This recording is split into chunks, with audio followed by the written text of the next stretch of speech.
دارچوەکەن و بینەری زوومن ئەم کاتان باش پرۆسەی گفتوگۆی لە تورکیا و باکووری کوردستان بە دنیای دەستی پێکردووە گفتوگۆی ئیمرالی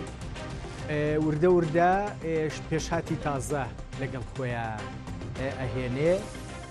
شاندێکی دەمپارتی لە هەرێمی کوردستانن ئەمە دووەم جارە دێن بۆ هەرێمی کوردستان لەگەڵ بەشێک لەلایەنە سیاسیەکان ئەوەی کە پێشتر ڕاستێکی لەگەڵیان کۆنەبوونەوە ئەم جارە هاتوون لەگەڵ ئەوانە کۆبنەوە تاوتوێی با بڵێن پرسی گفتوگۆی ئیمرالیەکەن پێشهاتەکان چین ڕێی ئەوان وەرەگرن و بە دڵنیاییەوە شتێک ئەگەر بە هەرێمی کوردستان بە پارتە سیاسیەکان کرێ دەم پارتی کورد لە باکووری تورکیا داواکات وەکو جۆرێک لە کۆمەک بۆ ئەوەی پرۆسەکە بچێتە پێشەوە سەر بگرێ یەکێک لەو لایەنانی کە ئەمڕۆ لەگەڵیان کۆبوونەوە بزنەوەی ئیسلامی بوو سبەینێ قەرارە شاندی ئیمرالی شاندی دەم پارتی ڕاستیەکەی سەردانی وەزیری دادی تورکیا بکەن ئەمە ئەو بەشەی دیکەی ڕاستیەکەی پامەکەی ئۆجەلان دەخاتە ئەکرێ بڵین دەخاتە بواری جێبەجێکردن یان هەوڵە بۆ ئەوەی بچێتە بواری جێبەجێکردن کە تایبەتە بە مەسلەی کۆمەڵگەی دیموکراتی پامەکەی ئۆجەلان ناوی ئاشتی و کۆمەڵگەی دیموکراتی ئاشتی ڕاستیەکەی وا خوێنرێتەوە کە پەیوەستە بە خۆڵواشانەوەی پەکەکە و دانانی چەک بێدەنگکردنی چەکەکان بە مانای ئاشتی دێ بەشەکەی دیکەی ڕەهندەکەی دیکەی پامەکە کۆمەڵگەی دیموکراتیە دیارە زیاد لە جارێ ئۆجەلان لە ڕێگەی پامەکانی و ئەو گفتوگویانەی لەگەڵ شاندی ئیمرالیاییکە تەکیدی لەم ڕەهندەی دیکەیان کردوتەوە کۆمەڵێک گۆڕانکاریە بە دڵنیاییەوە کورتچاوی لەوەیە لە تورکیا بکرێن بەشێکیان بەشێکی باشیان ڕەهندی سیاسی و یاسایی و دەستوریان هەیە بە پەرلەمانەکرێ بەلانە سیاسیەکان پشگیری لانە سیاسیەکانیەوە لە ڕێگەی پەرلەمانەوە ئەنجا ماکرێ با بڵین سەر پێ بخرێ ئەو ڕەهندەی دیکەی بەردەوام پەکەکە لەو بارەوە قسەی هەبووە و توێتی ڕەوشی دیاریکراوی دانانی چەک بەستنی کۆنگرا با دروست بکرێ دڵنیابین لەوەی کە بەڕێز ئۆجەلان سەرپەرشتی کۆنگرەی دانانی چەکەکە ئەمە یەک دوو ڕەهندە یاساییەکانیش ڕاستیەکەی بۆ بە دیموکراتی بوونی کۆمەڵگەی تورکی یان تورکیا ئەویش بهێنرێتە دی بۆی ئێمەش بزانین چی ئەەکەین و چی ناکەین بۆیە بە دڵنیاییەوە لەو نێوەندەیە جەنگی چانداریش کە پەرلەمانتاری دەم پارتیە ئەمڕۆ قسێکی دیاریکراوی هەبوو ئەڵێ پێدەچێت پارتی کرێکارانی کوردستان مانگی داهات و مانگی ئایار لە سلێمانی کۆنگرەی هەڵوەشانە و دانانی چەک ئەنجام بدا جا ئەمە چەند ڕوودەدا چەند وا با بڵێن جێبەجێ دەبێ ئەویان پێشهاتەکانی کە وردە وردە دێنە پێشەوە ئەوە قاراری لێ دەدەن من ئەم شەو دوو میوانم هەیە بە یەکەم جار لەگەڵ کاک عەبدوڵڵا وەرتێ دکتۆر عەبدوڵڵا گوتەبێژی بزوتنەوەی ئیسلامی کوردستان گفتوگۆکەم وەکوتم ئەو شاندەی دەم پارتی ئەمڕۆ یەکێک لەو لایەنانی کە سەردانیان کردن بزوتنەوەی ئیسلامی بی و دکتۆر عەبدوڵڵا وەرتێ گوتەبێژی بزوتنەوە لە هەولێرەوە بە ڕێزیان میوانمە دواتریش پەرلەمانتارێکی پێشووی دەم پارتی بە دڵنیاییەوە گفتوگۆکەی لەگەڵا کۆتایی پێێنم تەواوەکەم بەشی دووەمی بەرنامەکە بێت دکتۆر عەبدوڵڵا سڵاو دەبێ هیوادارم زۆر باش بی بەخێر بێی بۆ زووم پێم خۆشم گفتوگویەکەین بەیەکەوە ئەمڕۆ شاندەکەی دەم پارتی هاتن بۆ لای ئێوە لەگەڵ بزوتنەوەی ئیسلامیا کۆبوونەوە چیان وت چی گوترا سەرەتا بەناوی خۆی گەورە و مێرەبان سڵاو ڕێز بۆ جەنابەت کاکە ڕەنجوە بۆ سەرجەم بینەرانی زووم سوپاس بۆ ئەم دەرفەتە وەک جەنابەت لە پێشەکیەکەدا ئاماژەت پێکرد شاندێکی پەرلەمانتارانی دەم پارتی بە گەشتێکی سیاسیان ئێستا لە هەرێمی کوردستانن ئەمڕۆ هاتن بۆ لای ئێمە گفتوگۆیەکی دوور و درێژ و چڕ و پڕ و هەمەلایەنە و جددیمان کرد سەبارەت بە ڕەوشی ناوچەکە و تورکیا و سووریا و عێراق و هەرێمی کوردستان و هەڵوێستی وڵاتانی دنیا هەمومان هاوڕا بووین لەسەرەوەی کە کێشەی کورد لە ڕۆژهەڵاتی ناوەڕاست بەگشتی پێشڤەچوونێکی بەرچاو و گەورەی بەخۆیەوە بینیوە. ئەو لایەنانەش ئەو کەس و هێزانەش کە بڕیار بەدەستن لە نێو لایەنە سیاسیە کوردستانیەکاندا گرنگە خوێندنەوەی بابەتی و واقعیانەیان بۆ ڕووداوە نوێیەکان هەبێت لە ڕۆژهەڵاتی ناوەڕاست و ناوچەکەش. ئەوەی کە زۆر گرنگ و بایەخدار بوو بەلای هەردووکمانەوە ئەمجارەیان پرۆسەی ئاشتی بیرۆکەی پرۆسەی ئاشتی لەلایەن بەڕێز باخچەلیەوە پێشکەش کراوە لە پەرلەمانی تورکیا، چونکە پێشتوتر لەلایەن حیزبی عەدالە و تەنمیە ئاکپارتی لەلایەن بەڕێز ئەردۆغانەوە تەبەنی کرابوو ئەو بابەتە، بەڵام بەداخەوە شکستی هێنا بەرەو پێشەوە نەچوو ئەو پرۆسەیە نەیتوانی ئامانجی هەبێ. بەڵام ئەم جارەیان فراوانترە و تێبینی ئەوە دەکرێت کە ئەم پرۆسەیە جدیتر بێت. بۆیە هاوڕابووین لەسەرەوە بە تایبەتی ئێمە وەک بزوتنەوەی ئیسلامی کوردستان پێمان ڕاگەیاندن و پێمان گوتن بەڕاشکاوی بیر و بۆچوونی خۆمان پێگوتن کە دۆخی ناوچەکە و ڕۆژهەڵاتی ناوەڕاست و جیهانیش بەگشتی باوی خەباتی چەکداری و بەکارهێنانی هێز نەماوە بۆ مەبەستی یەکلاییکردنەوەی کێشەکان و گۆڕانکاری معادلاتی سیاسی لە ناوچەکەدا بە تایبەتی لە بواری نەتەوەیەوە. پێمان گوتن کە بەڕاستی دەبێ هێزە کوردیەکان لە باکووری کوردستان لە تورکیا یاخود لە سووریا تەنانەت لە هەر شوێنێکی تر ئەبێ سوود لەو دەرفەت و پێشهاتە نوێیانە وەربگرن کە دێتە پێشەوە لە پێناو بەرژەوەندی نەتەوەکەمان و میلەتەکەماندا. خۆتان دەزانن تورکیا دەوڵەتێکی گرنگە لە ناوچەکەدا و لە ڕۆژهەڵاتی ناوەڕاستدا کاریگەری گەورەی هەیە لەسەر یەکلاکردنەوەی کێشە و مەشاکیلەکان و تەنانەت گۆڕانکارە نەوعی و بنچینەیەکان لە مەنتیقەکەدا. بۆیە سەردەستە و سەرکردەکانی کورد بە تایبەتی شاندی ئیمراڵی کە ڕۆڵەکی بەرچاو و گەورەیان هەبوو کە خۆشبەختانە دوێنێ من بە گەشتێک لە تورکیا بووم، بە سەردانێک لە تورکیا بووم، توانیم بگەمە ئەو نەخۆشخانەی کە بەڕێز سەری سوورەیە شاندی ئێمرالی لێ خوێنراوە. دکتۆر وڵا دێمە سەر ئەو سەردانش و ئەمێ بزانم بۆڵدان ببینم. باشە دێمە سەر ئەوەش بە دڵنیایەوە پرسیاریشت لێکم بزانم چێت بینیوە چی گوترا لە تورکیاش. بەڵام هەندێک قسەت کرد ڕاستیەکەی بۆ من پرسیار دروستەکە ئەڵێ تێبینیەوە ئاکرێن پرۆسێت جدیترە. ئەتوانی پێم بڵێ ئەو سەرنجە و تێبینیانەی ئێوە بینیوتانە لەوەی کە ئەم پرۆسێت جدیترە کامانن؟ ئەمە یەک. دوو، ئەمڕۆ بە شاندی دەمپارتیتان گوتووە باوی با بڵێن چەک نەماوە بۆ چارەسەرکردن،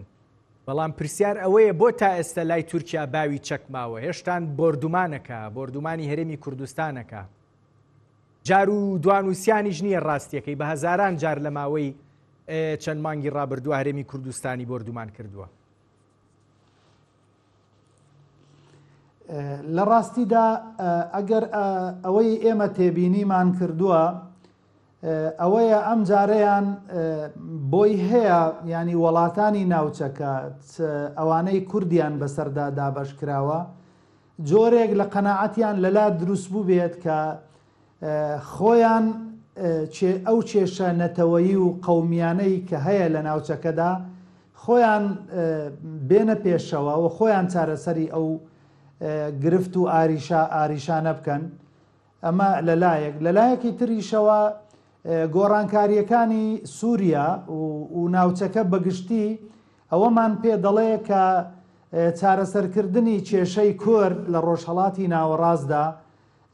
دەبێتە مای بەرقەراری ئاشتی بۆ هەتایە. لەبەر ئەوە هەموو لایەنەکان لەوانەیە لەوە تێگەیشتە بن کە بە هەدەردانی خوێنی خەڵک، ڕۆڵەی خەڵک بەڕاستی جا ئەوە چ نەتەوەیەک بێت، چ قەومیەتێک بێت، لە بەرژەوەندی هیچ نەتەوە و نەتەوەیەک دانیە لە ناوچەکەدا، بەڵکو هەمومان بەیەکەوە دەتوانین بە برایەتی بژین، هەماهنگ بین، هاوکار بین و بیر و بۆچوونی لایەنە سیاسیەکانی هەرێمی کوردستانیش بەو هێزانەشی کە ئێستا لە دەسەڵاتن، هەم پارتی دموکراتی کوردستان و هەم یەکێتی نیشتیمانی کوردستان و هێزە ئیسلامیەکانی تریش ئامۆژگاری هەموو ئەو لایەنانە دەکەن کە ناکۆچیان هەیە، سیڕاعیان هەیە، کە لە ڕێگای دیالۆگ و لە یەکتر تێگەیشتنەوە باش دکتۆر ڕاستیەکەی پرسێکی گرنگت دەتوانم بڵێم سەدان ساڵە هەیە. ڕوونە دکتۆر پرسێکی گرنگت وروژان ئەوەی کە با بڵێن گوایە دەوڵەتانی ناوچەکە خۆیان گەیشتون بەو قەناعەتەی کە گرفتە نەتەوەیەکان پرسی پێک هاتە و نەتەوە و نەژادی جیاواز و هەموو ئەوەی کە لە ناوچەکە ئەوە چەندین ساڵە کوردوەکو یەکێک لە نەتەوەکان پێوەی ئەناڵێنێ، گوایە ئەم دەوڵەتانە ئیتر گەیشت بن ئەو قەناعەتەی کە ئەمە خۆیان چارەسەری بکەن، بەڵام ڕاستیەکەی بە دیوەکەی دیکەیە لەوە ئەچێ پرسەکە ڕاستتر بێ. ئەوی ژەوەیە کە خۆت باست کرد وتت گۆڕانکاریەکان بە خزمەت بە قازانجی کورد بە نزیکەی لە ناوچەکە پێدەچێ هاتی بێتنە پێشەوە. ئێستا دەوڵەتێکی وەکو تورکیا بۆ ئەوەی شتێک لە مەترسیەکەی سەرخۆی و قازانجەکە بۆ کورد بە دڵنیاییەوە ستۆپ پێ بکە بیوەستێنێ، بۆیە خەریکی ئەم پرۆسەیە، ئەگەر نا ڕاستیەکەی لە تێگەیشتنی ئەرێنی ئەوانەوە نییە بۆ چارەسەری. لە ڕاستیدا ئێستا کوردەکانی خۆمان لە تورکیا خاوەنی ژمارەیەک هێز و حیزبی سیاسین کە زیاتر لە 50 پەرلەمانتار ئێستا لە ناو پەرلەمانی تورکیا نوێنەرایەتی نەتەوەی کورد دەکەن. خۆی لە خۆیدا ئەوە گۆڕانکاریەکی نەوعی گەورەیە بە بەراورد لەگەڵ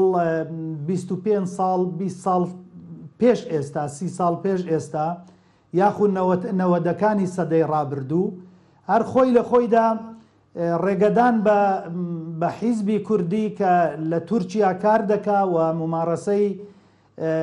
پرۆسەی سیاسی دەکا، ممارەسەی هەڵبژاردن دەکا. من هەر بۆ مێژوو ئەمە لێرەدا جارێکی تر لە بەردەم کامیرای زووم بە خەڵکی کوردستانی ڕادەگەیەنم. ئەو کاتەی کە لە بیرم نییە دەقیق ساڵی چەند بوو ئەو هەڵبژارنە کە ئەو کات هادەب ناوی دەمپارتی هادەب بوو بە سەرۆکایەتی بەڕێز سەلاحەدین دەمیرتاش بەشداری هەڵبژاردنیان کردوانیان 83 کورسی پەرلەمانی بەدەست بهێنن و ئاک پارتیش زۆر محتاجی ئەو هادەب بوو بۆ ئەوەی بەیەکەوە حکوومەت پێک بینن، بەڵام بەداخەوە هەم بەڕێز سەلاحەدین دەمیرتاش و هەم هادەب ئەو فرسەتەیان ئەو هەلایان نەقۆستەوە بتوانن هەنگاوێکی گەورە پرۆسەی نەتەوەی کورد لە پەرلەمانی تورکیا و لە نێو گەلانی تورکیادا بەرنە پێشەوە. من خۆم لە کۆنگرەکەی ئەوان بەشدار بووم بە نوێنەرایەتی بزوتنەوەی ئیسلامی کوردستان و مامۆستا شێخ عیرفان. ئەو کات من بە بەڕێز سەلاحەدین دەمیرتاشم وت گوتم ئەمە هەڵەیەکی زۆر گەورە و مێژووی بوو بەسەرتاندا ڕەت بوو، خۆزگە سوودتان لەو دەرفەتە وەردەگرت. بەڵ ئەویش ڕاستی بۆ مێژوو ئەمە ئەڵێم، لەوێش گوتی ڕاستە، قسەکەی تۆ ڕاستە، دەبوایە باشتر سوودمان لێ وەربگرتبایە. بۆیە ئێستاش قەزیەی کوردی لە تورکیا و لە باکووری کوردستان بە شێوازێکی زۆر بەرفراوان چۆتە پێشەوە.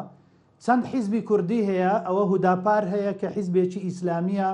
و لە هەمان کاتیشدا دەم پارتی کە خۆی لە چەندین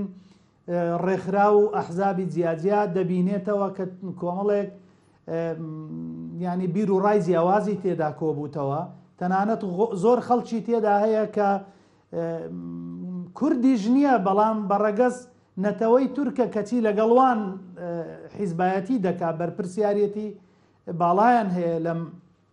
لە دەم پارتیدا. بۆیە من پێم وایە لە نێو گەلانی تورکیاشدا زۆرێک لە عەتف و سۆز دروست بووە، هەم دەسەڵاتی تورکیا و هەم حێز و لایەنە سیاسیەکان بە هەموو ئایدیا و بیر و ڕاجیاوانزەکانیشەوە ئێستا مژارێکی گەرم هەیە و بەڕێز ئەردۆغانیش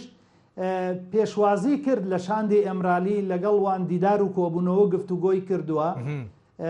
و لە هەمان کاتیشدا با بڵێین وەکو جەنابیشت ئاماژەت پێدا شاندی ئیمرالی لەگەڵ وەزارەتی دادەنیشێ. من پێم وایە ئەگەر بێت و پرۆسەی ئاشتی سەرکەوتوو بێت هەموو خەونەکانی گەلانی ناوچەکە و بە تایبەتی گەلی کوردستان دێتە ئاراوە. دکتۆر کاکە ڕەنج من حەزەکەم لێرە دکتۆر وڵا پێش ئەو پەیامە ئەگەر با پرسیارەکەم باش با پرسیارەکەم کەم پەیامەکەش بگەێنە بە دڵنیاییەوە. ئەنی بەڕاستی تۆ ئەم جارە ناودنا پرۆسەی ئاشتی هەر بەڕاستی ئاشتی لە ژێر بۆردومان ناکرێ. من دووبارەیەکەمەوە پرسیارەکە هێشتان تورکیا خەریکی بۆردومانکردنی پارتی کرێکارانی کوردستان و هەرێمی کوردستانە. ئەمە من چۆن ناوی بنێم پرۆسی ئاشتی؟ لە ڕاستیدا دوای ئەوەی بەڕێز ئۆجەلان لە ڕێگای شاندی ئەمرالیەوە پەیامێکی نووسراوی بڵاو کردەوە کە پەیامەکەی کۆمەڵی خاڵی زۆر گرنگی تێدا بوو و پەکەکەش پێشوازیەکی گەرمی لەو پەیامەی بەڕێز ئۆجەلان کرد کە بڕیاریاندا شەڕ ڕابگرن. ئەوە هەنگاوێکی باشە، هەنگاوێکە بە ئاراستەی کۆتایی هێنان بە شەڕ بۆ یەکجاری. لە ڕاستیدا پرۆسەی ئاشتی کاکە ڕەنج قوربانی دەوێ. پرۆسەی ئاشتی سەبر و ئارامی و خۆراگری دەوێ. کۆمەڵێک تەحەڕوکات و حرەکاتی شاز کاتێک کە ڕوو ئەدەن نابێت تۆ ئەمە بکەیە مەهانەی لەباربردنی پرۆسەکە، چونکە ئەمە پرۆسەیەکی درێژخایەنە، ئەمە پرۆسەیەکی هەمەلایەنەیە، ئەمە پرۆسەیەکی دکتۆر ئەزانی چییە بە حرەکەیەکی شاز دکتۆر مەسەلەن بۆردومانێک دوان یان سیان، بەڵام هەندێک ڕۆژ هەیە تورکیا بە سەدان جار بۆردومانی ناوچە جیاوازەکانی هەرێمی کوردستانەکە. بەڕاستی ئەمە لە حرەکەی شاز دەرەچێت تەواو. ئەمە بێ بە نیەت ئەوەی من بیستی بێتم لە ڕاستیدا ئێستا چەکەکان و هێرشەکان تا ڕادەیەکی باش کەمی کردووە و ئێمە دەبی هەمومان هەنگاو بنین کار بکەین بۆ ئەوەی بە ئێکجاری توندوتیژی، بە ئێکجاری شەڕ، بە ئێکجاری بەکارهێنانی چەک و درۆن و قومبارە و ساڕۆخ و ئەوانە لە ناوچەکەی ئێمەدا کۆتایی پێبێ. ئەو پرۆسەیە پێویستی بە هاوکاری دەوڵەتەکانی ناوچەکە هەیە، پێویستی بە هاوکاری لایەنە سیاسیە بەشدارەکان لە حکوومەتی هەرێمی کوردستان هەیە، تەنانەت حیزبە سیاسیەکانی لەمەڕ خۆشمان پێویستە هەموو ئەو لایەنانەی کە هەنە لە ناوچەکە. دکتۆر من پێم خۆش بۆ قسێت کرد ئەمڕۆ شاندەکەی دەمپارتی لەو بارەیەوە چیان بە ئێوە دەکەنەوە بۆ چاویان چییە کێشەکە بڵین چارەسەر بکرێت. ئەیانەوەی هەرێمی کوردستان چیان بۆ بکە و من ئەوەم بەلاوە مەبەستە نازانم جەنگی چاندار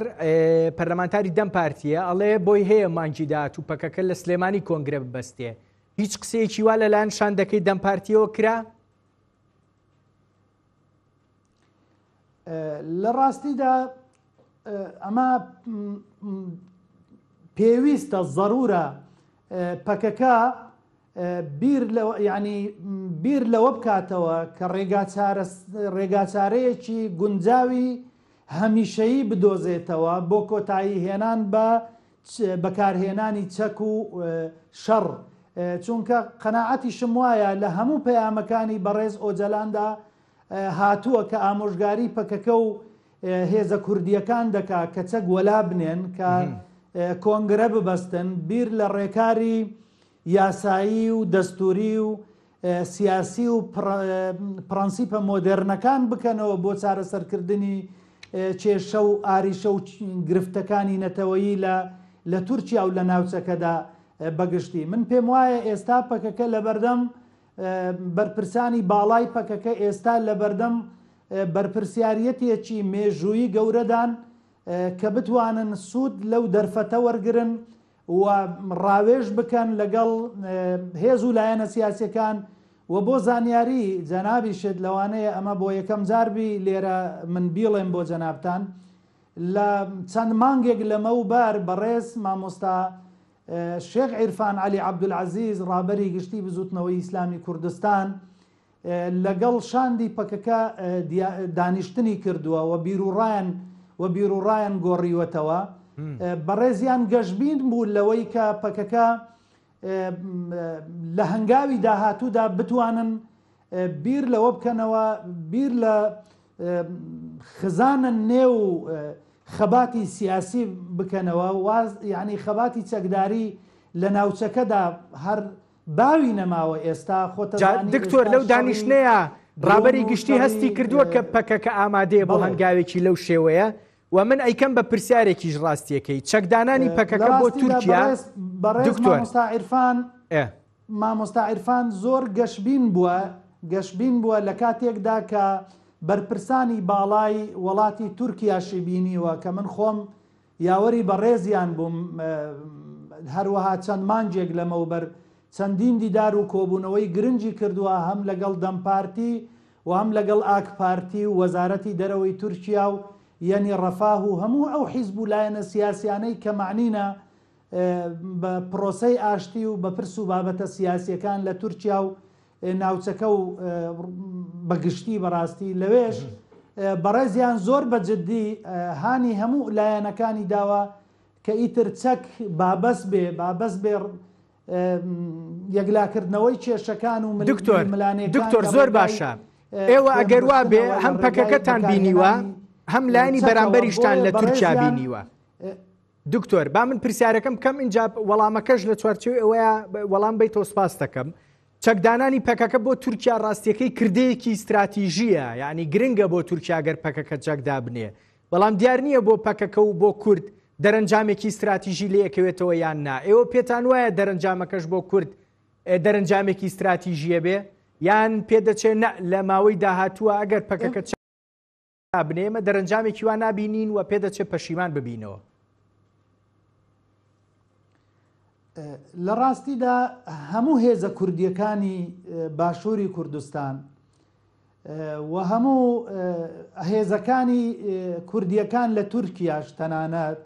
و ئەو هێزانەشی کە دۆستی کوردیشن و تەنانەت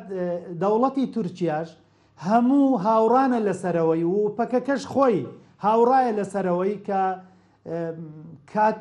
کاتی تەنانەت بەڕێز ئۆجەلانیش هاوڕایە پەیامی هەیە لەسەرەوەی کە بە ئێستا کاتی بەکارهێنانی چەک و هێز نییە بەڵکو کاتی ئەوەیە کە میلەتەکانی ناوچەکە هەمومان بەیەکەوە بە برایەتی بژین و مافەکانی گەلی کورد هەروەک چۆن لە دەستوری عێراقدا چەسپێنراوە و هەروەها ومێدی گەورە هەیە کە لە دەستوری داهاتووی سووریاش مافەکانی کورد و هەموو پێکهاتە ئاینی و نەتەویەکان پارێزراو بێ لە دەستوری تورکیاشدا بە هەمان شێوە ینی مافی هەموو گەلان و میلەتان پارێزراو بێ بەڕاستی ئەوە هەنگاوێکی زۆر گەورە جا بە کورتی پێم بڵێ دکتۆر سبێنە شاندی دەمپارتی دەچنە لای وەزیری داد و پێدەچی ئەم ڕەهەندە قانونیە وردە دەست پێ بکە تۆ پێت وایە ئەگاتە سەرگۆڕینی دەستوریان نا زۆر بە کورتی کاتم کەمە من پێم وایە زۆر بە کورتی من پێم وایە سیاستکردن بیرێکی قوڵی دەوێ هەنگاوی خێرا و لە هەمان کاتیشدا هێواش و ورد و بەڕاستی وریایی دەوێ من پێم وایە سیاسیە کوردیەکان ئێستا لە هەر پارچەیەک بن لە کوردستان لە هەر وڵاتێک بن بەڕاستی ئەبێ زۆر بە خێرایی و زۆر بە وردی بە جددی هەنگاو بنێن بۆ ئەوەی ئەو قۆناغی ڕابردی تێپەڕێنن ئەو قۆناغی داهاتوو قۆناغێکی هەستیار و گرنگە سەبارەت بە جێگیرکردنی مافەکانی گەلی کورد هەم لە سووریا و هەم لە تورکیا و هەروەها لە هەر وڵاتێکی تر کە پێویست بکە بۆیە بە بڕوای من شاندی ئیمراڵی بەداخەوە دوو کەسیان دوو لەو سەرکردانە ئێستا نەخۆش کەوتونە من داواکارم خوای گەورە شیفایان بدا بۆی بتوانن لەگەڵ هاوڕێکانی تریان ئەو پرۆسەیە بە ئەنجام بگەێنن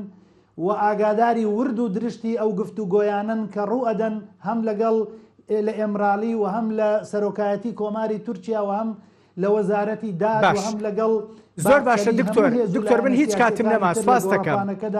و تەنانەت لە هەرێمی کوردستان سپاس دەکەم هیچ کاتم نەما بەس گوتەبێژی بستنەوەی ئیسلامی دووە بە دەرفەتی ئەزانم ئەمڕۆ پێم وا بێ کادرە سەرکردەیە نازانم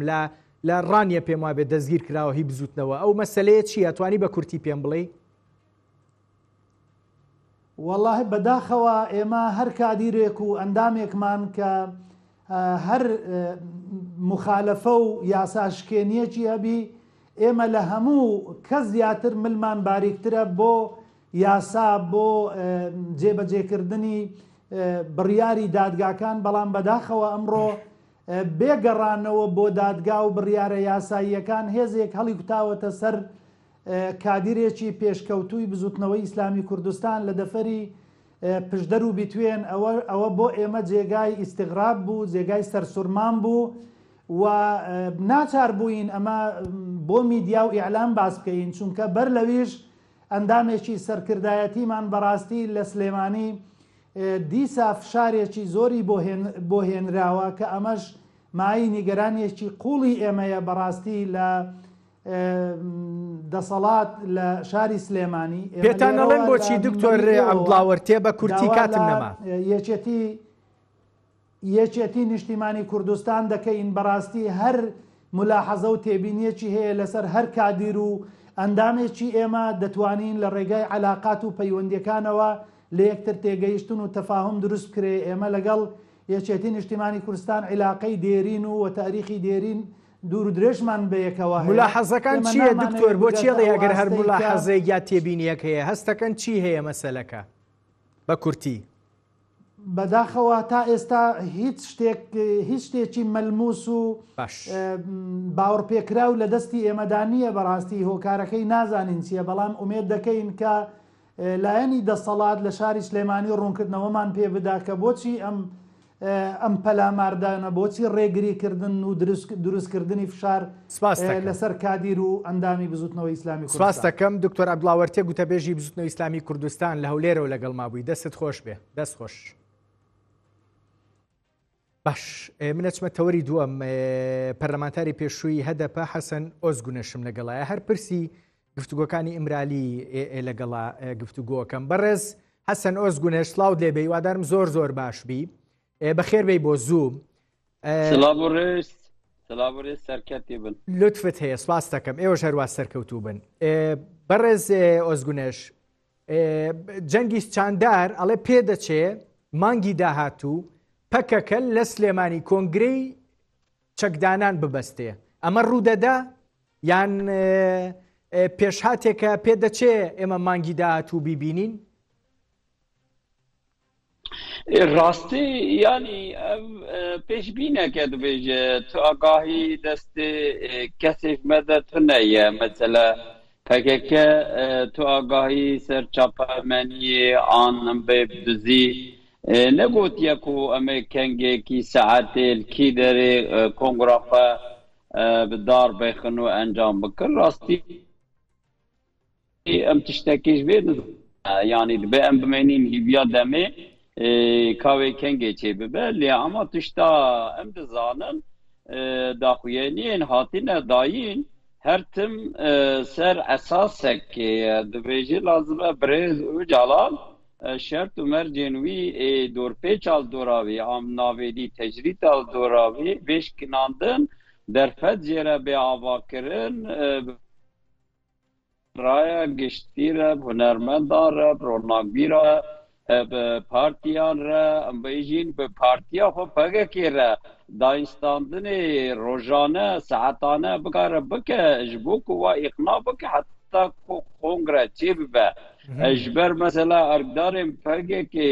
çend caran îfade kirin yanî daxuyanî dan got kes me nikare hevalên xwe îqna bike ev biryara birêz û calan e birêz û cala dikare vê partiyê van çekdarên pegekê îqna bike tu kongre biber encamê ji bo wê rastî وەکی کەس ئەست ئاگاهی نزانم وی کەنگێ و ئولکی دەرێ کۆنگرە بدارخستن تەخمینا من ئەگەر وەکیلێ me evanî li ziman texmîna xwe aniye ziman çi bo car gotinê hosatê kirin lê ema hemî caran rast dernakeve. باش بەڕێز ئۆزگونەش تۆ پێت وایە هێشتان ئەو ڕەوشە نهاتۆتە پێشەوە کە پەکەکە کۆنگرەی خۆی ببەستێ جا ڕەوشە یاساییەکە بێ ڕاستیەکەی یان ڕەوشە سەربازیەکەش مەبەستمە هێشتان ڕەوشی بەستنی کۆنگری پەکەکە نەهاتوۆتە ئارە راستی پککی گلک جاران گو یعنی گو آلی که هد بجی چکان دین قنگره چه بکن و آلی دی ام بجی هرونین و بالافرین و روزانه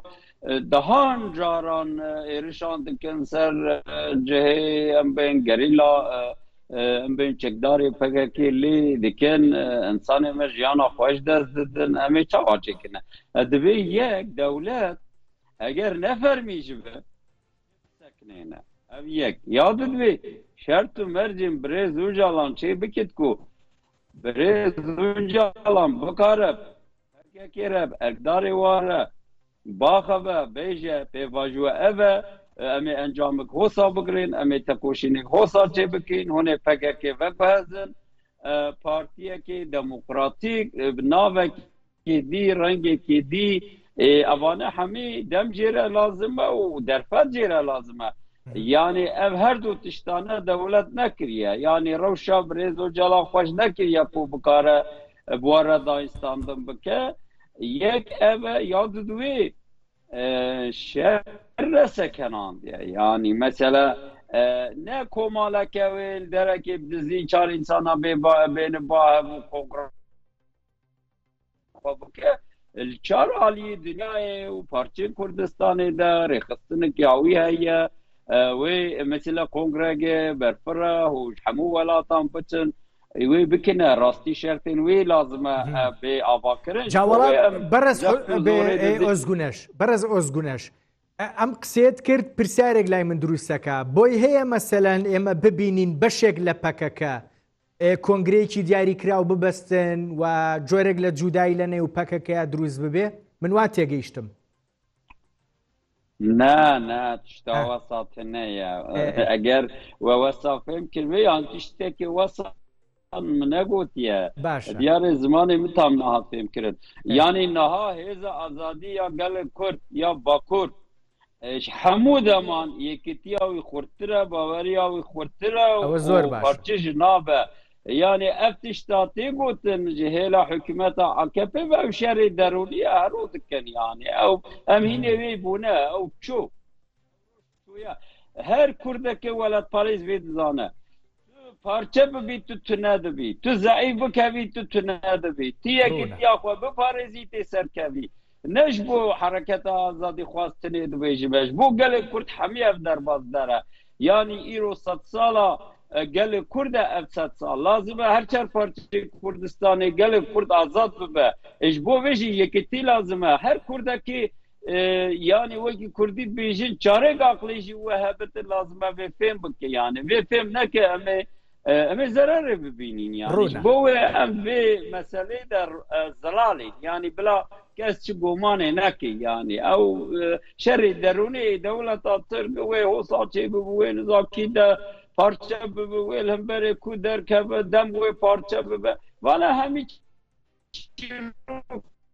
لەبارەی ڕۆژاوی کوردستانی شۆ زۆر وترا بەڕێز ئۆزگونەش بەڵام بە خۆشحالیەوە بە دڵنیاییەوە سەری نەگردووە لە ڕۆژاوی کوردستانی ژێمە لە چەند ڕۆژی داهاتوایتر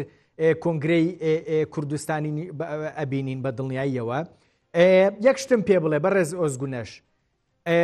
سبەی نیشاندی دەم پارتیە چەند یەڵماس تونج ئەبینن وەزیری دادی تورکیا بۆی هەیە دوای ئەم بینینە هەندێک ڕێکاری یاسایی بێتە پێشەوە کە با بڵێن چاوەڕوانیەکانی ئۆجەلانیش و پەکەکەش بهێنرێتە دی بۆ ئەوەی کۆنگرە ببەستن یعنی بێگومان ئەv شەرت و مەرجێ ببێت نەبێتە یعنی حکومەتە AKP بڕیارا خوا دەبێ بدە یان وی شرطا چی بکه پیواژه و پیش بکه یان جی هرکس بید خسارتی ده بردوام بکه یعنی چونکه اف 40 ساله خسارت هیه انجام نهاتیه گرتن ناجد زانن انجام نهی گرتن جبو که او شاندا میا چویب سر و کمار هفدیتن کرین اف دور و درش هاتیا خفتن دولتا ترک جی حقیقتا روجالاتا ناوین دبینه و روشا گلی کرد یا نوروزی دا درکتی و او تکلیه نها کرد باشور روجاوا روجهلات باکور نوا خود دتینن وانا حمیاد دبینن اجبوی ببیت نویتا یعنی جبر هنده دو بردف کن خواه سروک کومار پایویردار کر افغان آلا و سروک سیخوریا ترکیه گو هون بوار تکلی دینن جبوی و بچ وزیر داده یک جه مثلا ویچه بینن زمان رشا برزو جالان یاد دوی ایرش سر مثلا هرم پککلی بسکناندن یادی او گرتیه نخواست به هواری به بردان و گرتیه سیاسی روشاوابی چی کرن او زاگونا ناف نینو که بیجیم یا تندراوی مثلا جزای 2 سالان شونا بدنش برکو تندراوی لیدکن 6 سال 8 سال 9 سال انسانی مدهنت دیده یا انفاضی مثلا انفاض جزای خو خلاص بکن دبی امروبا 30 سال رازا لی تسلیمی من نبویا پشتبان نبویا 2 سال دی 3 سال دیسا ام بجی ریوبریا زندانی دیخن زندانی ده دبی وانا همی بین درست کردن یا دیتر مثلا زاگونا وی پیواجویه بیچه کرن چون که 2014-15 دید اجبو خواه مادک چه کرن یعنی ما چه نکردن این احوال ما همی چون زندان ایوا کس خواه پسیار جلی نکرد جامل دواتر دیمە سەر ئەوانە ڕاستیەکەی بڕێز ئۆزگونەش ئەوەی کە لە ڕووی یاساییەوە حکوومەتە بێت چی بکە هەمووی باسیەکەین بە ڕەوشی ئۆجەلانەوە هەتا پرسەکانی دیکەش بەڵام ئەردۆغان خۆشی هاتوۆتە ناو پرۆسەکەەوە شاندی دەمپارتی بینی باست کرد وتت لە کۆبوونەوەکە یان خۆشیان ئەوە ئەبینن کە ڕەوشی کورد لە ناوچەکەی تر بەرەو پێش چووە لە کۆبوونەوەکەی لەگەڵ دەمپارتی ئەردۆغان خۆی ئەم قسەی کردووە بەوەی کە ئێمە ئەبینین ڕەوش لە ناوچەکە چۆنە و چۆن نییە يعني ما إنسانك دولتي ريفة بنابينا ما نها هري نيارتيا قال كرد كير يا دمي كير ما فيها مثلا دولت باهتشالي شرا جو روجلاتا ناوي تي غورتن ام هيفي دكن تركيا ناي غورتن دزانن ا بروجا روجلاتا ناوين ده بتايبت مثلا ده اف دولت استوی خوش کاپیتالیست مدرنیتا روجاوا رناتو ایرانه چماندی خواستن وکی خالی بکن پارچه بکن ضعیف بکن انها ده دولت مانه الحساب وانه یک ایران و یک ترکیه ایوانا ولا حکومت ترکیه ما چیتر زانه استخبارات آواز زانه مانه اوه یونانستان چند گرآوه بری مثلا ای بیالی جوان گوری زاگون ناونتوی ده نها ارتش خدانیتی ده همو دروی ام بجین بحرا اگه یا مارمارا و یا آفیزی امریکا و دور و پیچان قبل زوری ددنا و مثلا حوالی و پیش دولت ترک بری دولت دیت گو امی براتیا دولت چون گوتن ام باشور قبرص قبول لاک يعني دولتها تركيا قبرص قبول لكن یک دولت ها وجيا رومانه يعني او دبينن روجلاتا نافين ده هم نافا خود لهواز بيدين كار ريب هم روجلاتا نافين ده شرط ومرجن هين وهذا قال كرد ويا دنيا ايدي دولتها ترك حكومتها اكبر في روشه هي نكار في مساله بماشينه ليش كيف خوش يا اخوان نقول بيجي قال الجامير انه دلخواز كردان انه الراس برانش راس بيجي ام برانه مجبوريتي مجبور قافا بيجي انا بيجي ويخو صار ببن ماستر ببن يعني باش جا برز اوزگونش يعني اما پرسه سەرەکیەکەیە و بەحەزەکەم ڕای تۆ سەرنجی تۆ خوێندنەوەی تۆ بزانم لەو بارەیەوە لە دەرەنجامەکە ئێمە چی ئەبینین پەکەکە چەکدانێ و پرۆسێکی دیاریکرا و دەست پێیەکە هەندێک ماف بە کوور دەیرێ لە چوارچەوەی تورکیا یان نەخێر گۆڕانکاریەکان ڕاستیەکەی کاریگەری گەورەتریان لەسەر تورکیا ئەبێ و با بڵێن ئەوەی ئەردۆغان ئەوەی دەوڵەتی تورکیا لی ئەترسا بەسەر دەوڵەتی تورکیا دێت لە چوارچەوەی گۆڕانکاریەکانی ناوچەکە دەرەنجامەکان چۆنە بن ببۆرن ئەو هەڤۆکاوەیە سەری قوت بوو ئینتەرنێت چوو من نەبیستت کاریش کەرەمە خۆ بە دڵنیایی ئەمە پرسە سەرەکیەکەیە کە ئێستا باست کرد ئەوەی کە تورکیا لە گۆڕانکاریەکانە ترسێ لە ناوچەکە ئەزانێت دەوڵەتەکانی بینی با بڵین گرتەوانێت تورکیا و ئێران ماوە ئێمە ئەو گۆڕانکاریانە ئەبینین تورکیاش بگرێتەوە یان نەخێر تورکیا لە ڕێگەی ئەم پرۆسەیی کە دەستی پێکردووە چەک بە پەکەکە دائەنێت و هەندێک مافی دیاریکرا و بە کوردەیە بەڵام گۆڕانکاریەکان تورکیا ناگرێتەوە کام دەرەنجامە بینین یانی ڕاستی ئەم وەکی پارتیا دەمێ ئەنج هێز ئازادیخواز یا گەلێ کوردی باکوور وێ ڕاستیە دبینە یانی پەکێکە ئیرۆ ئەم دەولەتی ڕۆژئاوای کاپیتالیزم مۆدەرنیتە ئەم ناوی واژ لێ بکەین ئامریکای پێشکەشیا واتکە ئیسرائیلە ئینگلتەرەیە فرانسەیە ئیتالیایە ئەڵمانیایە وانە هەمی وێ دبێژن تورکیە بێ لازمە تو مەسەلا کورد ناخوادە چارەسەر بکی یەک تیوی وێ ڕەشینکاری وێ بچی یا دوێ تو ببی سادقێ ناتۆی تو بکەوی ناو پرۆژێن مە لەمبەری ئیرانێ بە لەمبەری رووسیا بە دەرەک دی بە تووەکی مەرتە بگەری وێژا نەها مەسەلا چ دبێژنەر بێ پەگەکە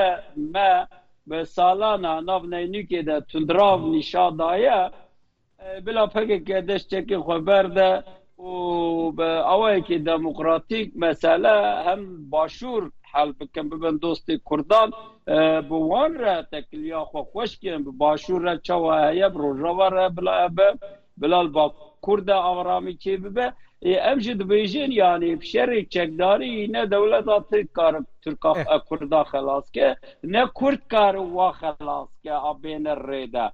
یعنی میاد خود تجیب کریه باوی که دموکراتیک هم ناف دنیای دم هاتنه ناس کرن هم حوالبند ما دولت دنیای ام ده حالا روشلات ناوید کنه چی بونه و هم گلی کرد به یکت یا خواه مزن که نوروزی ده درکت وکی پارتی سیاسی مثلا نزیک بونا بریز بارزانیان و یا بافل طالبانی یعنی که پارتی ما ای باشون حمنی سازین ما مثلا یکیتیا مجی مزن بونا هم نتوبینا گل کرد اما زور باشە بەڕێز ئۆزگونەش یەکشتم پێ بڵێ مادەم وایە ئێمە وردە لە چوارچەوەی ڕەهەندە یاساییەکەی ئەم پرۆسەی لە تورکیا دەستی پێکردووە ئەم پرسانە ئەبینین مەسەلەن ڕەوشی بەڕێزۆجەلان چاگەکرێت بۆی بتوانێ سەرپەرشتی کۆنگرەی پەکەکە بکە لە دەستوری تورکیا هیچە گۆڕێت ئەوانەی کە خاڵی بنەڕەتین و کورد مەبەستێتی بگۆڕێت با بڵێن لە ڕووی ئازادکردنی زیندانیانی سیاسی ئەوانەی کورد کە دەستگیر کراون ئەوانە ئەو هەنگاوانە بینین یان نایبینین بە ڕەوشی ئۆجەلان دەست پێ نەبێ ببینی جبر چه می ببینی مگاوا دیگو یعنی روشا روجالاتا ناوی سر ترکیه فرد که خواه بگو هره او خالکه خالا دوان ناوا خود پارچه بویه نها ایرو زافت پارتی هیه بچوکه ای پارتی هیه بچوکه والا نجات پرسته کمکی نجات پرست دورا خود گرد هر دو پارتیانه تی نه پارتیین دی همی دبیجن لازمه پارلمانتو مثلا کرد بیچاره سر کرد بره جهپی قبول نت کرد مهپی قبول نت کرد پارتی دی قبول نت کرد AKP تاکتیکیش بو برجواندی خواه و دستلاداری خواه رأی کردا بستین نزیک دبو دولتین اوروپا ناتو امریکا اسرائیل قبول نت کرد مثلا نها دولت ترک اردوغان دما گوتی ماسا فلان بیوانین ماسا چه هفدیتنی چه مثلا کرد بینن دماهی اعتراف کرن گو ناتو و امریکا قبول نکر ام پیش ببر اما ایرو او رشنامایا مثلا چه کرن خواستن کرد نوا کردان ده نکوکیان کور بکن دجمنی وکی گلک جارا بره ده چه بویی اما نها گلک کرد گها استا که وسط گو از ایدی نفخده ناکوکیا چینا کم هفت جیازه دیپلوماتیک به دموکراسی و هفدیتنان حال بکم ایرو گل کرد هر چار پارچه دنیای ده بویه هیزو سر همان تشتی نیرینا و بویه یک زور باش تشتكي زيرين ديروكية يعني دولة ترك جويد بينا دنيا دبينا يك برس بو من گرنگە وڵا حەزەکەم بیزانم بەڕێز ئۆزگونەش ینی هەندێک با بڵێن گومان هەیە لە نەخۆشکەوتنەکەی بەڕێز ئۆندەر ئێوەش لە باکووری کوردستان گومانێکی دیاریکراوتان هەیە یان نا نەخۆشکەوتنێکی ئاساییە و تەواو والله يعني ديروكا دولة ترك ده أفر هي مثلا جنرال خو كشتن بهليكوبتر وخستن مثلا باhtiyar Aydın generali وان بي كشتن أشرف بتيس كشتن يعني Turgut Özal سرکوماری وان بي دمكيرا قوال يك مكوردا يك تركيا متخاذين فدراسيون يعني لا يوش قمانك هي لا يوش قمانك هي يعني راستي نفچا پمانيه دا قوتنك هو صحيحه لي بريد جي نخوشين هبالي ما هبو دل هبو رين خوينه هبو نخوشي جدا جدا هبو